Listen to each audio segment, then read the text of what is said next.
नमस्कार प्यारे बच्चों। आज हम शुरुआत करने जा रहे हैं आपकी पुस्तक क्षितिज भाग 2 के काव्य खंड की, जिसका पहला पाठ है सूरदास।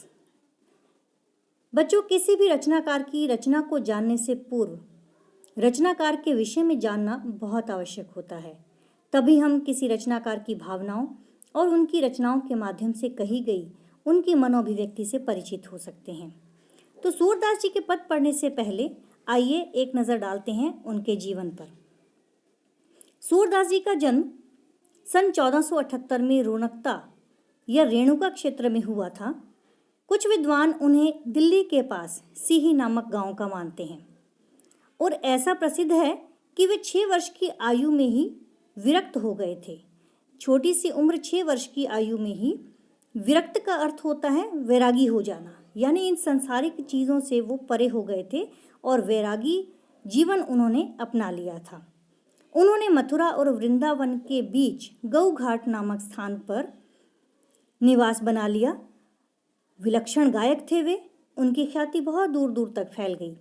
उसी से खिंचकर महाप्रभु वल्लभाचार्य वहाँ आए और उन्होंने सूरदास जी को अपना शिष्य बना लिया तथा श्रीनाथ के मंदिर में भजन कीर्तन के लिए नियुक्त कर दिया। ऐसा कहें कि सूरदास जी के गुरु का नाम था महाप्रभु वल्लभाचार्य। सूरदास जी जन्म से अंधे थे या बाद में अंधे हो गए, इस बारे में बहुत से विद्वानों के अलग अलग मत हैं। वास्तव में उन्होंने अपने पदों में यमुना का किनारा, कदम्ब का पेड़ और रंगों का जैसा वर्णन किया है, उसे देखकर उन्हें जन्मांध नहीं कहा जा सकता। सन 1583 में पारसोली में उनका देहांत हो गया था। सूरदास जी की जो प्रमाणिक रचनाएं मिलती हैं वे 3 हैं: सूरसागर, साहित्य लहरी और सूरसारावली। सूरसागर उनकी कीर्ति का मुख्य आधार माना जाता है। सूरदास जी मूलतः भगवान कृष्ण के अनन्य भक्त थे। उनकी भक्ति में कहीं वात्सल्य की झलक है तो कहीं श्रृंगार की। श्रृंगार में उन्होंने संयोग और वियोग दोनों का ही मनोरम वर्णन किया है।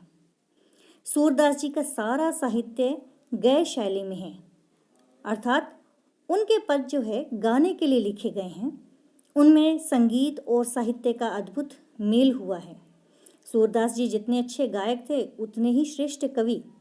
इस कारण से ऐसा कहा जाता है कि सूरदास जी के समानांतर दूसरा कवि दूर दूर तक नहीं दिखाई देता। सूरदास जी की भाषा ब्रज भाषा रही। उनके पदों में अद्भुत मिठास, मधुरता और कोमलता है। उन्होंने उपमा, उत्प्रेक्षा, उदाहरण, दृष्टांत, रूपक और वक्रोक्ति अलंकार का बहुत ही सुंदर वर्णन किया है, प्रयोग किया है। अनुप्रास तो उनकी हर पंक्ति में दिखाई देता है। सूरदास जी ने जो पद लिखे हैं, ये 4 पद लिए गए हैं सूरसागर से। सूरसागर में भ्रमर गीत से ये 4 पद लिए गए हैं और कहा जाता है कि भगवान कृष्ण के प्रति जो है उन्होंने अपना एक अनुराग, अनन्य प्रेम, अपनी भक्ति प्रकट की है। इन पदों को पढ़ने से पूर्व में इसके विषय में थोड़ी सी मैं बात बताना चाहूँगी आपको कि भगवान कृष्ण जब वृंदावन को छोड़कर मथुरा चले गए तो गोपियाँ उनके विरह में, उनके वियोग में व्याकुल हो उठी। वियोग का अर्थ होता है बिछड़ना। भगवान कृष्ण को बहुत मानती थी, वो बहुत चाहती, उनके सगुण रूप को वे अपने मोक्ष का मार्ग मानती थी।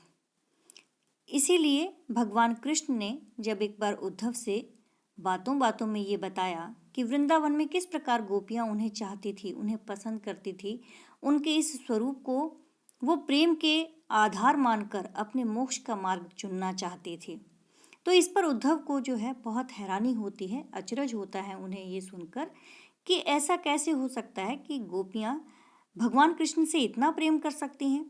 अगर उन्हें मोक्ष का मार्ग पाना ही है तो उसके लिए वो निर्गुण ब्रह्मा की उपासना करें, योग साधना का मार्ग अपनाएं। भगवान कृष्ण से उद्धव कहते हैं कि मैं तो ये सब चीज़ें नहीं मानता, कि ऐसा सोचना सत्य है आपका, कि गोपियाँ आज भी आपका इंतज़ार कर रही हैं। तो इस पर कृष्ण जो हैं उद्धव से कहते हैं कि ठीक है उद्धव, तुम जाओ, तुम वृंदावन जाओ और गोपियों को मेरा ये संदेश देना।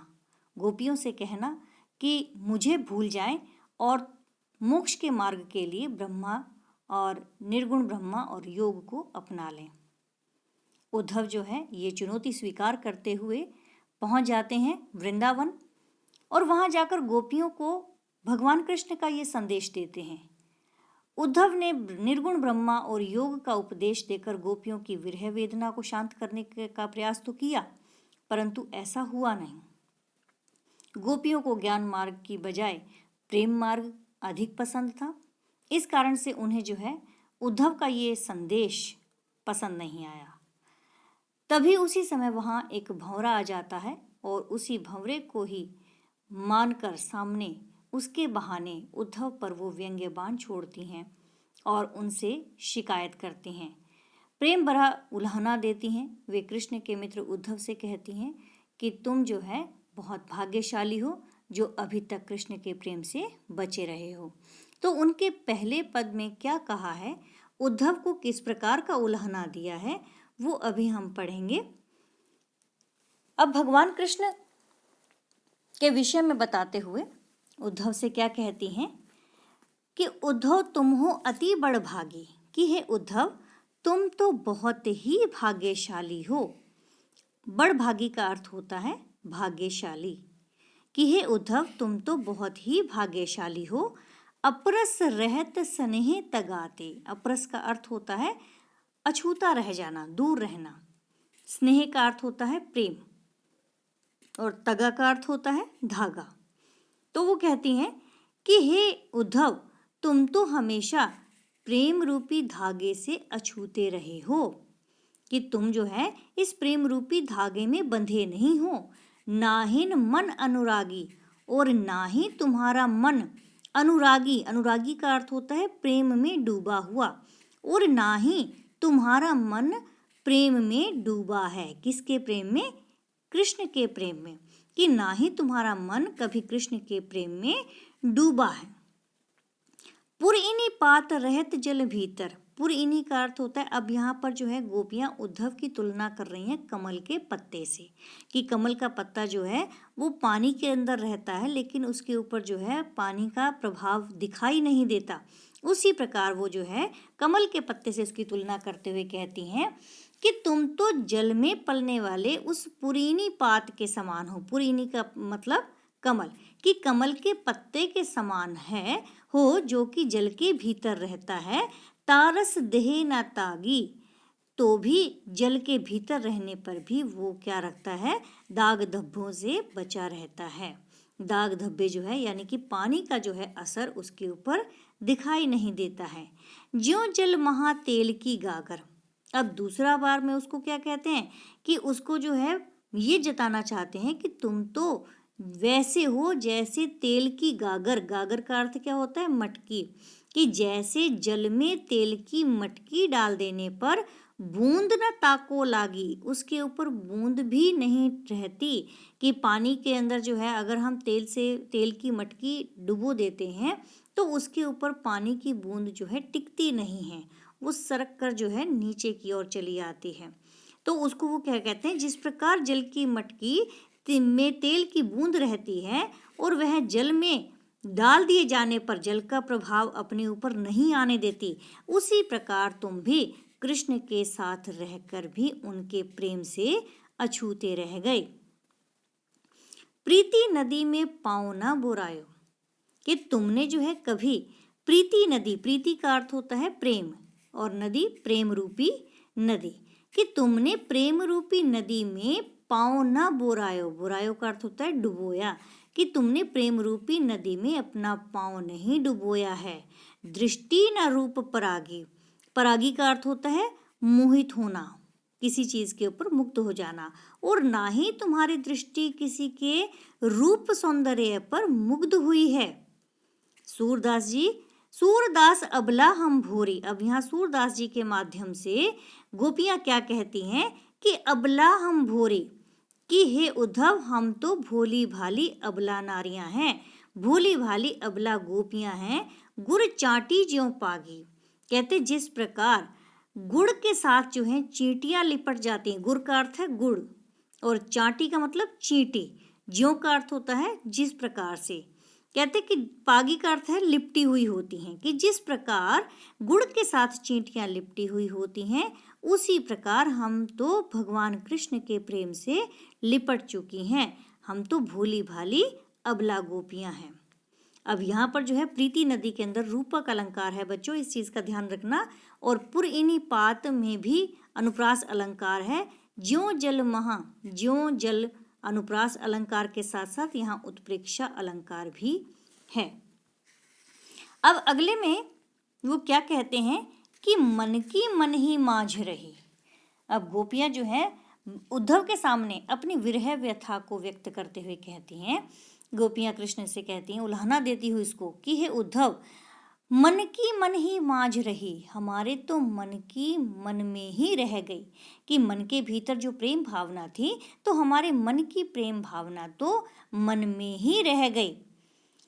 कहिए जाए कौन पे उद्धव, नाही परत कही। अब वो कृष्ण क्या कहती हैं उद्धव से कि हमें तो कृष्ण से प्रेम नहीं मिला और ना ही उसके अभाव में हम अपनी भावना व्यक्त कर सकी। अब तुम ही बताओ, कहिए जाए कि हे उद्धव, कहो अब हम कहाँ जाएं, और कौन पे उद्धव नाही परत कही, कि हम जो है अपनी व्यथा किसे जाकर कहें, किसे जाकर अपने प्रेम की पीड़ा को कहें। कि प्रेम की पीड़ा को कहा भी तो नहीं किसी जा सकता किसी के सामने, तो ना ही परत कही का मतलब होता है ना ही हम दूसरे के सामने अपनी व्यथा को कह सकते हैं। अवधि आधार आस आवन की, तन मन विथा सही। अब यहाँ अवधि आधार आस आवन की अ की आवृत्ति आने से यहाँ पर कौन सा अलंकार हो जाता है, अनुप्रास अलंकार। और तो वो क्या कहती हैं कि अवधि आधार आस आवन की, कि हम अब तक कृष्ण के आने की अवधि को ही अपने प्राणों का आधार बनाए हुए थी। तन मन बिथा सही, और इसी आशा में हम अपने तन और मन की व्यथा को सह रही थी। तन और मन पर जो भी दुख, जो भी व्यथा जो है वो थी, वो सब हम जो है इसी कारण से सह रही थी कि हमें उम्मीद थी, हमें आशा थी कि एक ना एक दिन कृष्ण जो है हमारे पास हमसे मिलने अवश्य आएंगे। अब इन जोग संदेशिनी सुनी सुनी, बिरहनी बिरहत दही। परंतु अब जो है तुम्हारे द्वारा जो दिया गया योग संदेश है, इसको तो सुन सुनकर हमारी विरह व्यथा जो है, विरहनी व्यथा, विरह का मतलब क्या होता है, वियोग यानी बिछड़ना, कि हमारी जो बिछड़ने की जो व्यथा है, हमारी जो विरह व्यथा है, वो और भी अधिक भड़क गई है। दही का मतलब होता है जल जाना, भड़क जाना, और भी अधिक जो है ये योग संदेश सुन सुनकर और भी अधिक भड़क उठी है।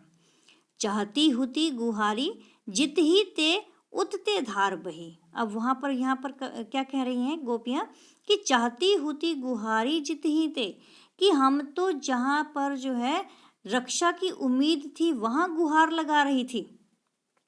हम तो चाह रही थी कि हम जो है कृष्ण के पास जाएं, उनसे गुहार लगाएं, उनसे जो है कहें, गुहार करने का अर्थ रक्षा के लिए पुकारना, कि हम तो उनसे अपनी रक्षा के लिए उन्हें पुकारना चाह रही थी। लेकिन हमारा दुर्भाग्य देखो, उतते धार बही, कि ये धारा तो वहीं से चली आ रही है। कौन सी धारा, योग साधना की।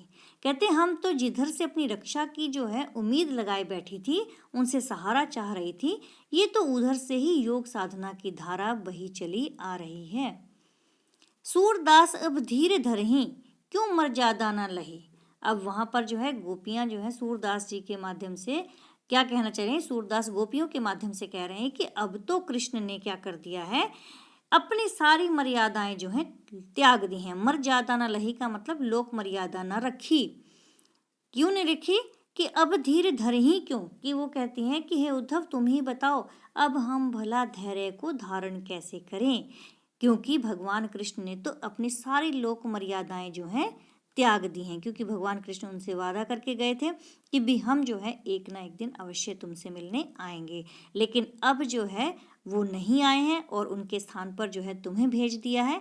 तो अब तो हमारी जो भी उम्मीदों का बांध था, जो भी हमारी आशा की किरण थी, वो सब समाप्त हो गई है। अब हम धीरज को कैसे धारण करें, कोई भी मर्यादा शेष नहीं रह गई है।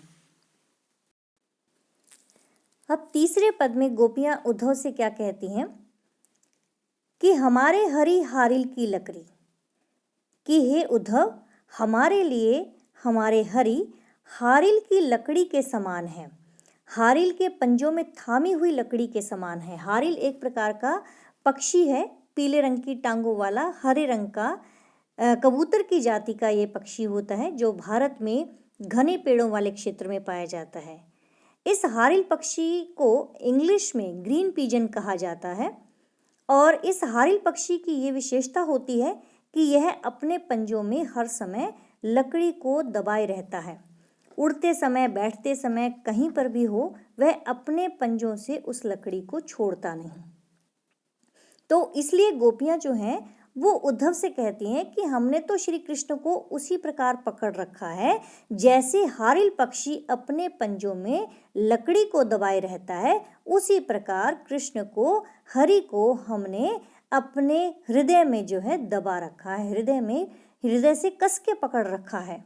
मन क्रम वचन नंद नंदन उर, कि हमने मन से, कर्म से और वचन से नंद नंदन, नंद नंदन का मतलब होता है नंद बाबा के नंदन यानी नंद बाबा के पुत्र को, और यह दृढ़ करी पकड़े, कि उनको जो है कृष्ण को हमने हृदय में, अपने उर का अर्थ होता है हृदय, हृदय में दृढ़ता से बसाया हुआ है, उन्हें दृढ़ता पूर्वक पकड़ रखा है। जागत सोवत स्वप्न दिवस निसी, जागत का अर्थ होता है जागते हुए, सोवत मतलब सोते हुए, और दिवस का अर्थ होता है दिन में, और निसी का अर्थ होता है रात में, और स्वप्न सपनों में। तो वो कहते हैं कि हम जागते सोते, स्वप्न दिवस निसी, रात दिन, और यहाँ तक कि सपनों में भी कान्हा कान्हा जकरी, कान्हा कान्हा की रट लगाए रहती हैं। सुनत जोग लागत है ऐसो ज्यों करुई ककरी। अब वो कहते कि जब तुम्हारे मुंह से हम ये योग साधना की बात सुन रहे हैं तो वो ऐसे प्रतीत हो रही है ज्यों करुई ककरी। करुई का मतलब होता है कड़वी, ककरी का अर्थ होता है ककड़ी, कि जैसे कड़वी ककड़ी को मुंह में डालते ही वो मुंह खराब हो जाता है, मुंह कड़वा हो जाता है, उसी प्रकार तुम्हारी ये योग साधना को सुनकर ऐसा लग रहा है जैसे हमने मुंह में कोई कड़वी ककड़ी जो है डाल ली है। सूतो व्याधि हमको ले आए, देखी सुनी ना करी। कहते सूतो व्याधि, व्याधि का अर्थ होता है बीमारी, सु मतलब वह, कि वह जो बीमारी यानी योग साधना की वह जो बीमारी तुम लेकर आए हो हमारे लिए, कि ये तो बीमारी ऐसी बीमारी है जो कि हमने देखी सुनी ना करी, ना तो कभी देखी ना सुनी और ना ही हम कभी इसको व्यवहार में लेकर आए। अब यहाँ पर यह तो सूर तिन्ही ले सौंपो जिनके मन जकरे। अब यहाँ पर गोपियाँ क्या कहती हैं? गोपियाँ कहती हैं कि हे उद्धव, यह योग साधना का संदेश तुम जाकर उन लोगों को दो। अब सूरदास जी ने जो है गोपियों के माध्यम से कहा है कि ये जो बीमारी है, ये योग साधना की जो बीमारी है, ये कहती है कि तिन्ही ले सौंपो, उन लोगों को जाकर सौंप दो, उन लोगों को दे दो जिनके मन चक्री, जिनके मन जो है चक्र के समान घूमते रहते हैं, अर्थात जिनके हृदय जो है भटकते रहते हैं, वो एक निष्ठ किसी ईश्वर से को जो है नहीं मानते, ऐसे लोगों को जाकर जो है ये बीमारी दे दो। यानी कि योग साधना का संदेश जो है उन लोगों को दो जिनके हृदय जो है भटकते रहते हैं, जिनकी कहीं कोई आस्था नहीं होती। वो कहते हैं हम तो पूरी तरह से जो है किसकी दीवानी है? कृष्ण की दीवानी है, और एक निष्ठ कृष्ण को ही अपना जो है परमात्मा मानती हैं। तो हम जो है इस योग संदेश का क्या करेंगी?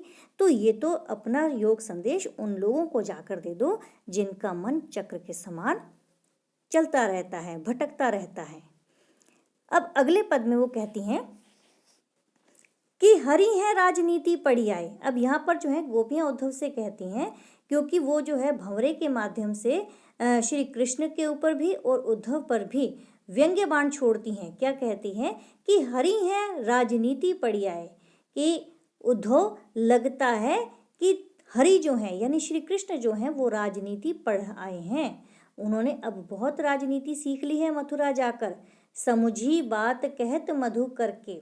अब वहाँ पर भंवरा जो घूम रहा था उस भंवरे को मानकर जो है वो उद्धव को मानती हैं कि अरे भंवरे उद्धव, जैसे भंवरा जो है इधर से उधर घूमता है ना, ऐसे ही वो उद्धव को भंवरा कह रही हैं जो कि काले रंग का है।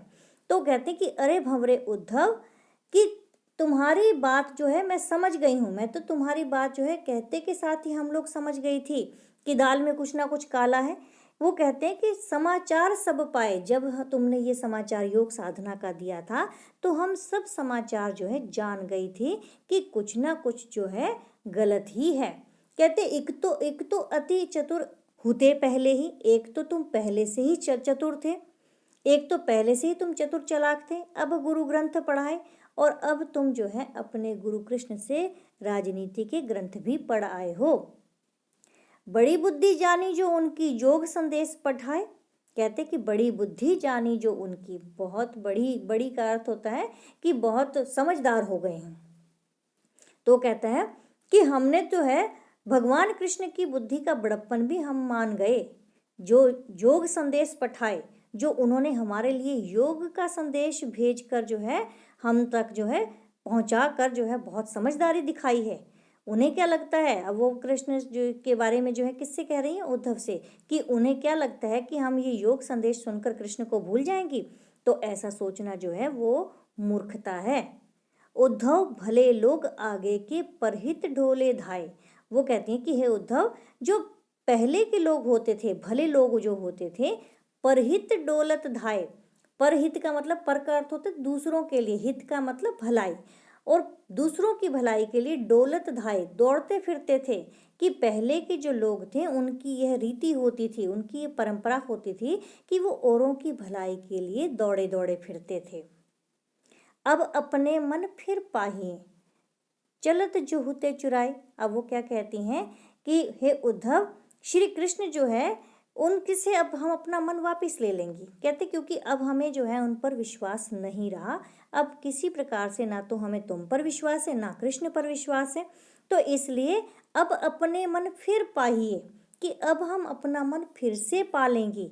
चलत जो होते चुराए, जो चलते समय उन्होंने चुरा लिया था, अर्थात चलते समय जो उन्होंने अपना मन जो है, हमारा मन जो है हमसे ले गए थे, वो अब हम अपना मन वापस ले लेना चाहती हैं। ते क्यों अनीति करे आपनु, जे और अनीति छुड़ाए। वो कहते हैं परंतु ये बात समझ में नहीं आई कि जो कृष्ण दूसरों को अनीति के मार्ग से बचाते हैं, जे और अनीति छुड़ाए, यानी औरों को अन्याय के अनीति के मार्ग से छुड़ाते हैं, तो वे स्वयं ते क्यों अनीति करे आपनु, आपनु का अर्थ होता है स्वयं, तो वो क्यों अपने आप जो है अन्याय कर रहे हैं, स्वयं क्यों हम पर इस प्रकार का अन्याय कर रहे हैं, जो दूसरों को अन्याय के मार्ग पर जाने से जो है दूर हटाते हैं। राज धर्म तो यही सूर, जो प्रजा न जाहि सताए। अब सूरदास के शब्दों में गोपियां क्या कहती हैं कि हे उद्धव, राज धर्म तो यही कहता है कि प्रजा को सताया न जाए, क्योंकि प्रजा किसकी होती है, राजा की चहेती होती है, और राजा का धर्म क्या होता है, अपनी प्रजा को प्रसन्न रखना। तो इसलिए वो कहते हैं कि राजधर्म तो यही कहता है कि प्रजा को सताया ना जाए। अतः कृष्ण जी को चाहिए कि वे क्या करें, अपना योग संदेश वापिस लें और अपने दर्शन दें। भगवान कृष्ण के विषय में जो है उनकी यही इच्छा थी कि वो जो है एक बार उनसे मिलने अवश्य आए, अपने दर्शन उन गोपियों को दें और उन गोपियों का जो है मार्गदर्शन कर उन्हें मोक्ष का असली मार्ग दिखाए। तो बच्चों, ये थी आपकी कविता सूरदास जी के पद, और आशा करती हूँ कि आप सभी को ये समझ में आ गए होंगे। अगर किसी प्रकार का कोई भी संशय है या समस्या हो तो कृपया आप मुझे कमेंट में भेज सकते हैं, और या फिर फ़ोन करके आप मुझसे पूछ सकते हैं। जिस भी प्रकार से आपको समस्या हो इस कविता से जुड़ी हुई, तो आप मुझे बताएंगे अवश्य। तब तक के लिए मैं आपसे विदा लेती हूँ, और इस चैनल को ज़रूर से ज़रूर सब्सक्राइब करें और साथ ही लाइक और शेयर भी करें। धन्यवाद।